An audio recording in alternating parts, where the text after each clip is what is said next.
Panchayat vote ঘোষণা হওয়ার পর থেকেই কিন্তু একেবারে কোমর বেঁধে ভোটের ময়দানে নেমে গেছে সিপিএম এবং পশ্চিম জেলা ত্রিপুরা পশ্চিম জেলা সিপিএম এর তরফ থেকে বাম কর্মী সমর্থকরা মেলার মঠের সামনে কিন্তু একটা মিছিল করে আসন্ন যে ত্রিস্তর পঞ্চায়েত নির্বাচন রয়েছে সেই পঞ্চায়েত নির্বাচনে যাতে বাম প্রার্থীদের বাম কর্মীদের বিপুল ভোটে জয়ী করানো হয় সেই প্রার্থী বা সেই আবেদন রেখেই তারা এই মিছিলটা করেন এবং রয়েছেন প্রচুর পরিমাণ বাম কর্মী সমর্থক এই মিছিলে পা মিলিয়েছেন ছিলেন ত্রিপুরা পশ্চিম জেলার সিপিএম কর্মী সমর্থকরা এবং নেতা নেত্রীরাও ছিলেন। অর্থাৎ যেমনটা জানাচ্ছিলাম যে পঞ্চায়েত ভোট ঘোষণা হওয়ার পরেই একেবারে কোমর বেঁধে মাঠে নেমে পড়েছে সিপিএম কর্মী সমর্থকরা মেলার মঠ থেকে তারা এই মিছিল শুরু করে।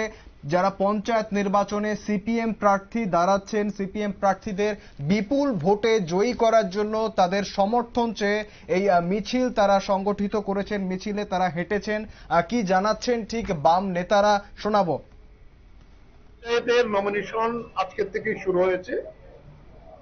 আমরা সমস্ত দিক থেকে প্রস্তুতি নিয়েছি।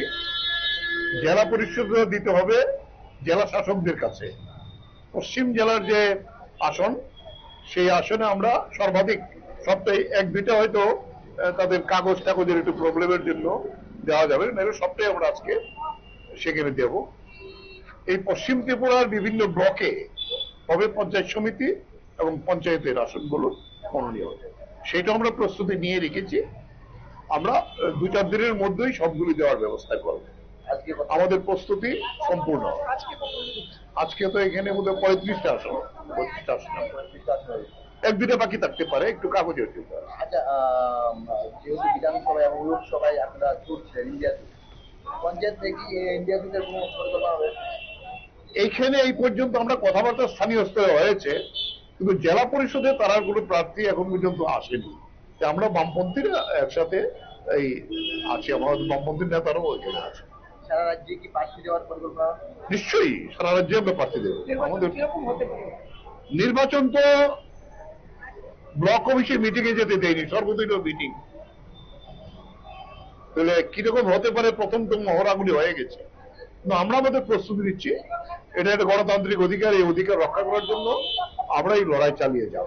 জয় নিয়ে কতটা প্রত্যাশিত? ভোট হলে জয় হবে আমাদের।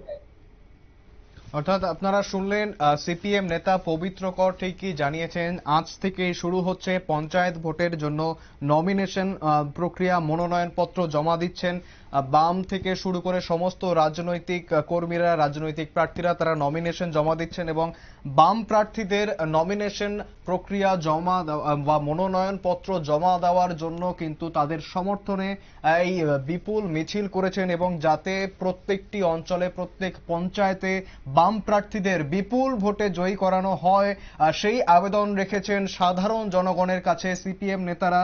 এই মিছিল থেকে তারা এমনটাই আবেদন করছেন। ফিরে আসছি একটা বিরতির পর, সঙ্গে থাকুন।